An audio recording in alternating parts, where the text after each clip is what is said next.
Hello guys, in this video I'm going to show you how to display the anchorages on the OnCourse application.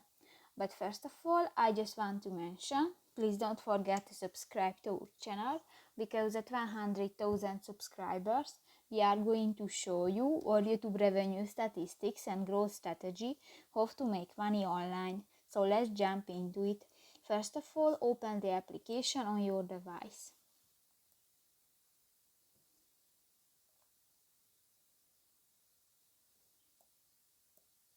Click to the three lines at the upper right corner of the screen, and in the View section you can find the first option, the layers.